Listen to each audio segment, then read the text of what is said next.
Olá, alunos e alunas dos 8º anos. Tudo bem com vocês? Espero que todos estejam bem e se cuidando. Eu sou a professora Luciana. Essa é a nossa primeira aula do 4º bimestre. Nós vamos estudar hoje o período regencial que fica dentro do Brasil Império. Vamos lá? O Brasil, pessoal, como nós já vimos nas nossas aulas anteriores, foi o único país de todas as Américas a adotar uma monarquia após a sua independência. O que isso significa? Que nós, em um período de nossa história, fomos governados por um rei, tá?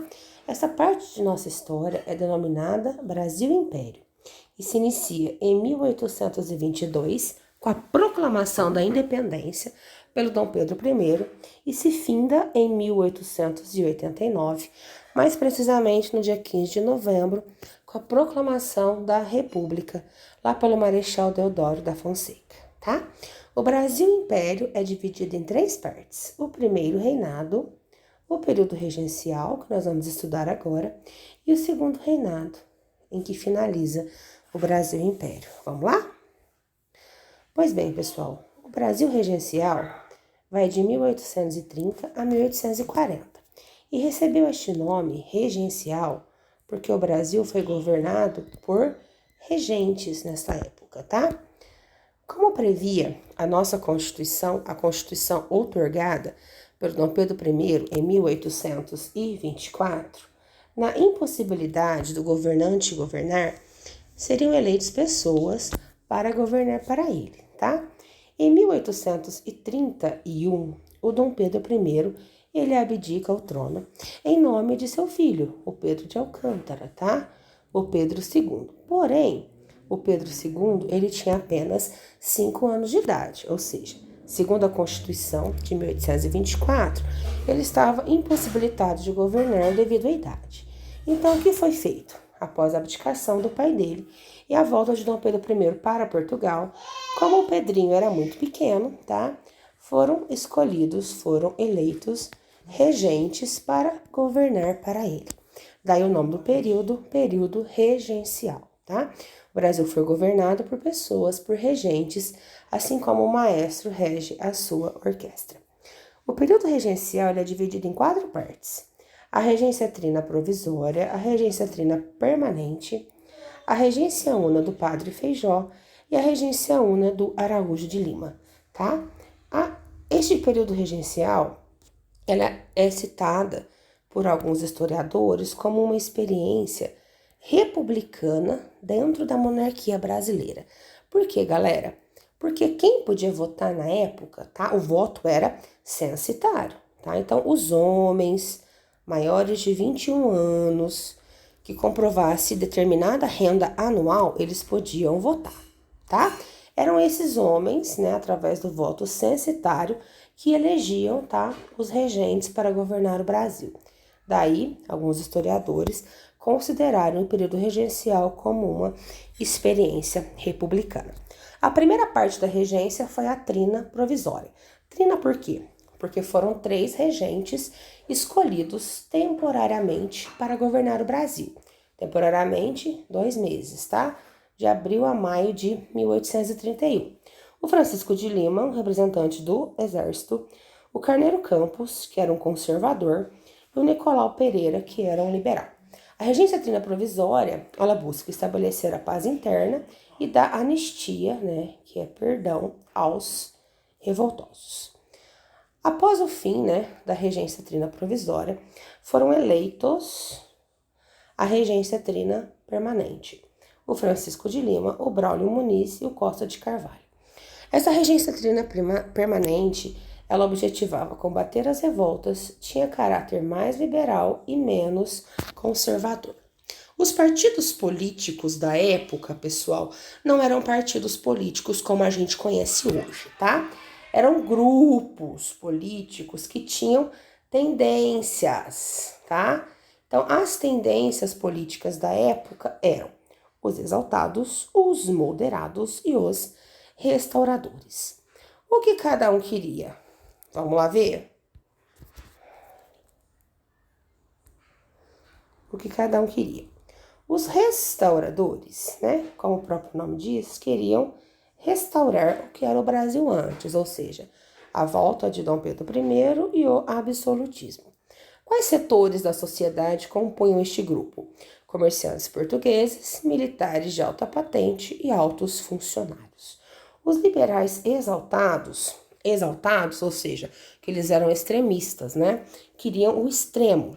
Eles queriam proclamar a república no Brasil, por isso, exaltados, extremistas. Queriam proclamar a república, implantar um sistema federalista, ou seja, o Brasil dividido em unidades da federação, dar autonomia às províncias e descentralizar o poder.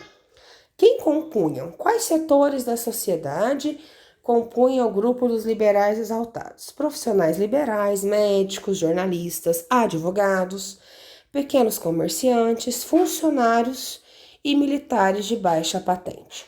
E os liberais moderados, ou seja, eles eram moderados, né? Eles não queriam a volta do absolutismo, mas também não queriam a proclamação da república, né? Eles queriam conservar a unidade territorial, manter a monarquia, manter a escravidão e aumentar o poder das províncias. Quem compunha o grupo dos liberais moderados, lá no início da regência? Os grandes proprietários rurais de São Paulo, Rio de Janeiro, Minas e Nordeste. Ou seja, se eram grandes proprietários rurais, eles utilizavam a mão de obra escrava nas suas propriedades, né? Para produzir café, por exemplo. Então é óbvio que eles queriam o quê? Manter a escravidão, tá? Então é esses grupos aí, essas tendências políticas do início da regência.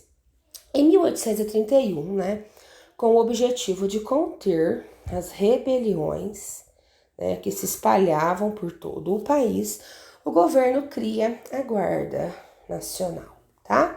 O que era a Guarda Nacional? Milícias armadas, né? Quem compunha a Guarda Nacional? Homens comuns entre aspas, né?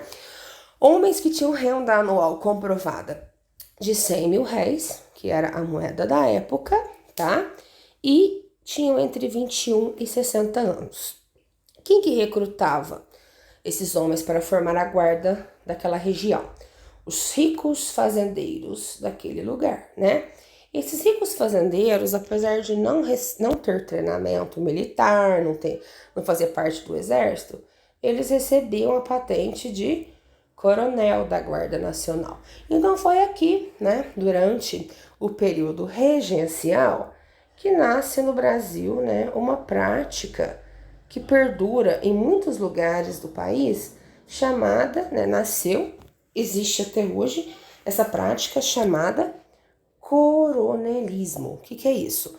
Em que os grandes proprietários de terra de um lugar, né, ganham essa patente de coronel e acabam aí controlando a política do lugar, né? Então a Guarda Nacional, ela foi criada com o objetivo, né, de proteger o interesse das elites, ou seja, dos ricos. Por exemplo, tinha uma rebelião de escravos, a Guarda Nacional, ela era acionada, né, para abafar essa rebelião, protegendo aí o interesse dos donos daqueles escravos, tá? Aqui uma figurinha, né, uma foto ilustrando a Guarda Nacional para vocês, né? As rebeliões, elas continuam e em 1834 é promulgado um ato adicional à Constituição, ou seja, uma emenda, né, à Constituição. Esse ato adicional, o que ele faz? Ele substitui a regência trina pela regência una, ou seja, ao invés de 3 regentes, o Brasil passa a ser governado por apenas um regente que ficaria 4 anos no cargo. Suspende o poder moderador. Lembra do poder moderador, né, que foi criado lá pelo Dom Pedro I, na Constituição de 1824, em que ele tem plenos poderes sobre os outros poderes, né, que acaba sendo um poder absolutista? Suspende o poder moderador. Além disso, né, o ato adicional, ele faz o quê? Ele dá poder, ele dá autonomia para as províncias. O que eram as províncias, pessoal? Os estados que a gente tem hoje, São Paulo, Rio de Janeiro, Bahia, Pará, né? Este ato adicional, ele dá direito, ele dá autonomia às províncias de criar algumas leis e decidir sobre os impostos e os gastos. Por isso que este ato adicional tinha o objetivo de acabar um pouco com as rebeliões. O que acontece, pessoal, nesta etapa aí da regência, né? O Dom Pedro I, olha só, ele morre lá em Portugal em 1834, tá? O Dom Pedro falece. Com o falecimento do Dom Pedro, o grupo político dos restauradores, ele desaparece, tá? Porque não tem mais sentido nenhum a existência dele, já que o Dom Pedro morreu, não tem sentido, né? Os exaltados, que defendiam que o Brasil se tornasse uma república, também desaparece e fica só os moderados que desejavam manter a monarquia. Esses moderados, eles passam a ser divididos em conservadores e liberais, tá? Guardem isso, tá? Então, a partir de 1834, aquelas tendências políticas desaparecem e restam apenas duas, os conservadores ou liberais. Os liberais também, né, chamados de progressistas, e os conservadores de regressistas, ok? Então, vamos lá. Em 1835, né, numa eleição, com 6.000 votos, foi eleito o padre Feijó como regente uno do Brasil, tá? Os 3 anos que ele governou, ele sofreu grande oposição dos liberais, tá? E ocorrem várias revoltas no governo dele, como os farrapos, a cabanagem, os malês e as sabinadas. Isso faz com que ele renunciasse, né? Ele saísse do poder em 1837. Daí, pessoal, o que vai acontecer? O Araújo Lima entra no poder em 1837 e permanece até 1840. Combate as revoltas, anula aquele ato adicional que eu falei para vocês que deu autonomia às províncias, aumentando assim a disputa entre conservadores e liberais. Já começa aí, né, a brotar uma sementinha de que a solução para conter essas revoltas seria elevar a maioridade do Dom Pedro II, ele que na época aqui tinha 11 ou 12 anos, elevar a maioridade dele para que ele pudesse assumir o poder. As principais revoltas ocorridas na época foi os malês em Salvador, a cabanagem no Grão-Pará, a farroupilha lá no sul, a sabinada na Bahia e a balaiada no Maranhão, tá? Aqui eu trouxe um mapinha para vocês em verde, tá? Tá a localização, né, dos estados em que ocorreram essas principais revoltas aí contra o governo regencial, tá? Aqui outro mapinha mais colorido para ilustrar melhor. O que essas revoltas têm em comum? A marginalização dos grupos que participaram delas. O que é marginalização? Pessoas que eram excluídas da sociedade. Além disso, eles queriam maior autonomia para as províncias e, como eram marginalizados, queriam uma vida melhor, tá? A Guerra dos Farrapos é a única exceção dela, tá? Porque a Guerra dos Farrapos ela foi liderada por ricos estancieiros que produziam charque lá no Rio Grande do Sul, tá? O que acontece? Eles queriam autonomia para a província, então eles se encaixam aí no padrão das revoltas, mas os líderes eram ricos, a única. O governo regencial diminuiu o imposto cobrado sobre o charque uruguaio e argentino, tá? E aumentou o imposto sobre o charque que os estancieiros gaúchos produziam. Aí eles se revoltaram, né, contra o governo regencial. Além disso, eles queriam formar uma república independente lá no sul, né, com o estouro aí da Guerra dos Farrapos. Então, a Guerra dos Farrapos, ela foi uma rebelião separatista, ou seja, o Rio Grande do Sul queria se separar do Brasil e formar um país independente, tá? Os líderes foram Bento Gonçalves, Canabarro e Garibaldi. O conflito durou 10 anos e foi a única que teve sucesso, tá? Pois o governo realmente aumentou o imposto sobre o charque uruguaio e argentino, tá bom? A revolta dos cabanos, né? A cabanagem, ela recebeu esse nome, pois os seus participantes eram pessoas pobres, né? Que moravam, né, em cabaninhas na beira dos rios, lá no Pará e no Amazonas. Qual foi a causa? O isolamento total da província, né? O governo esqueceu totalmente que existia o Grão-Pará, tá? Que se chamava Grão-Pará na época. E a situação de extrema pobreza e marginalização da população que viveu nas cabanas. O objetivo: terras, fim da escravidão, independência da província e proclamação de uma república. Líderes: Antônio e Francisco Vinagre. Como terminou? O governo reagiu violentamente e houve cerca de 40.000 mortos, tá? Por um tempo, os cabanos tomaram o poder lá no Pará, mas não deu certo, tá bom? Aqui uma fotinha, né, de uma cabaninha. A balaiada, ela recebeu esse nome, pois os seus líderes eram balaios, ou seja, a profissão deles era produzir cestos, tá? As causas da balaiada foi a crise econômica do algodão e os altos impostos cobrados lá na província do Maranhão, tá? O objetivo deles era substituir o presidente da província e o fim da escravidão. Como que terminou? Os balaios perderam, tá? Teve cerca de 11.000 mortes e seus líderes foram presos ou condenados à morte. Aqui uma foto, né, de fabricantes de balaios lá do século XIX. A Sabinada recebeu esse nome em homenagem ao seu líder, Francisco Sabino. Ocorreu lá na Bahia, né, no ano de 1837. O objetivo era proclamar uma república e separar a Bahia do Brasil até Dom Pedro II atingir a maioridade. Não aceitavam os impostos cobrados pelo governo regencial. Outra causa, as mesmas causas aí que eu falei para vocês, né? Terminou com 1.200 pessoas mortas e 3.000 presas.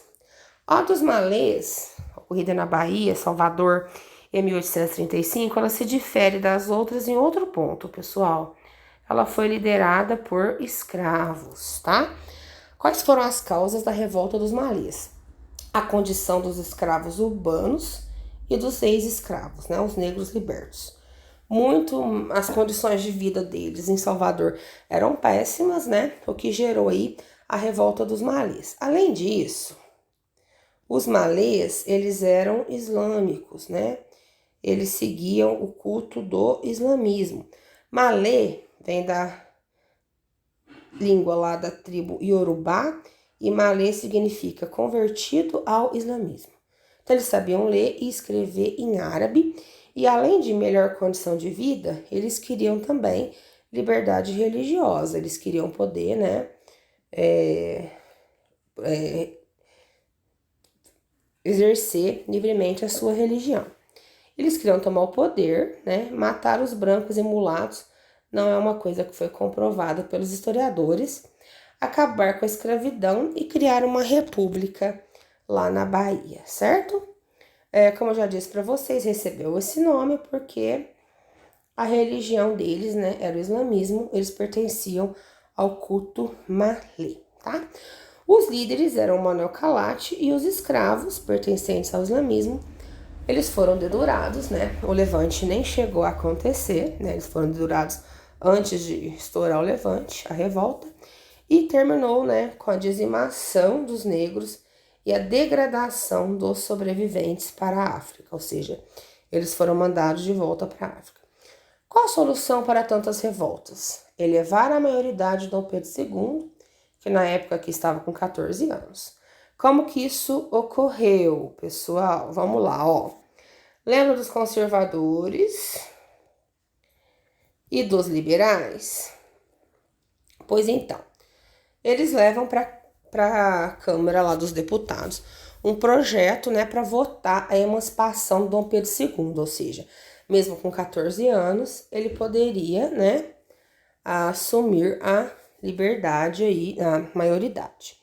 Este projeto, antes de ser votado, os liberais ficou com medo dos conservadores não apoiar. Os liberais chegam lá para o Pedrinho, né, e perguntam a ele: você quer assumir o trono, Pedrinho? Ele fala: eu quero, né? Então, por isso que esse evento ficou conhecido como golpe da maioridade, certo? Porque a maioridade dele foi elevada antes de ser votada lá pelos deputados, tá? Um golpe liderado pelo Partido Liberal. Isso ocorreu em 23 de julho de 1840, quando Dom Pedro II tinha apenas 14 anos. Em dezembro, ele completa 15 anos, né? Em dezembro aí do mesmo ano, certo?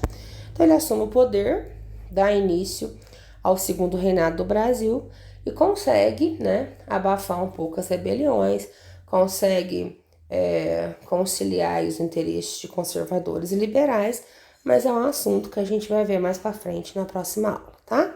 Pessoal, um abraço a todos. Dúvidas, se vocês tiverem, pode chamar a gente no plantão no WhatsApp. Um abraço a todos, até mais.